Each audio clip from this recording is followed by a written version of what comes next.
একটা কথা আমাদের কখনোই ভুলে গেলে চলবে না যে আমাদের কিন্তু রবের দরবারে হাজিরা দিতে হবে। দিন শেষে আমাদেরকে আমাদের রবের কাছে ফিরে যেতে হবে। এই চিন্তা ভাবনা আমাদের মাথায় রাখার দরকার আছে কি নেই? অবশ্যই আছে, অবশ্যই আছে যে আমরা এই পৃথিবীর চিরস্থায়ী সদস্য নই। আমরা এই পৃথিবীতে কখনো চিরস্থায়ী হয়ে থাকতে পারবো না। এটা আমাদের মন মস্তিষ্কে গেঁথে নিতে হবে। আচ্ছা, মাঝে মাঝে আমাদেরকে একটু ভাবা উচিত নয় যে আমাদেরকে পৃথিবী থেকে চলে যেতে হবে, যে আমাদেরকে এই পৃথিবী থেকে বিদায় নিতে হবে?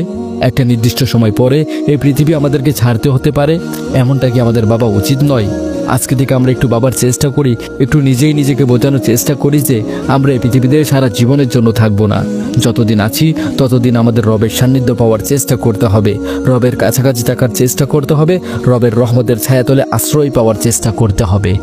আপনার কি মনে হয় আমাদের কি মরার আগে আরেকবার মরা উচিত নয়? আমাদের রবের কাছে হিসেব দেওয়ার আগে নিজেরাই কি নিজেদের হিসাবটা একবার নেওয়া উচিত নয়?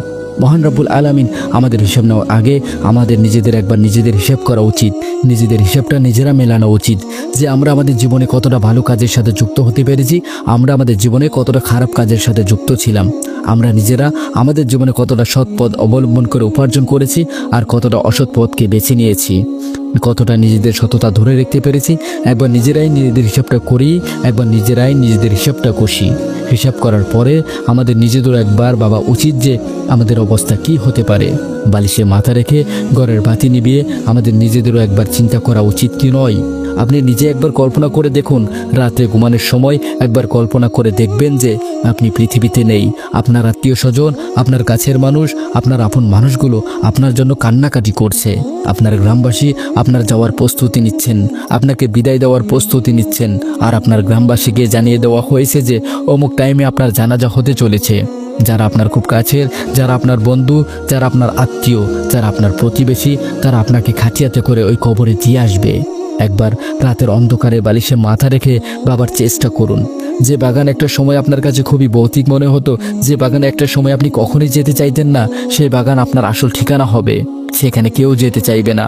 আপনার আত্মীয় স্বজন, আপনার খুব আপন মানুষগুলো সেখানে যেতে একটা সময় পরে ভয় পাবে।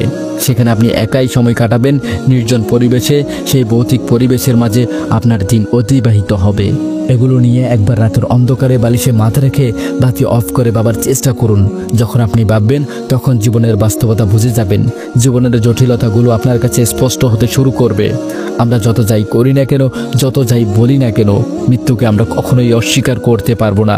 আর যদিও আমরা অস্বীকার করি তাতে কোনো লাভ হবে না, কারণ এই পৃথিবীর চিরন্তন সত্যগুলোর মধ্যে অন্যতম বড় চিরন্তন সত্য হচ্ছে যে আমাদেরকে পৃথিবী ছাড়তে হবে, আমাদেরকে মৃত্যুর স্বাদ গ্রহণ করতে হবে।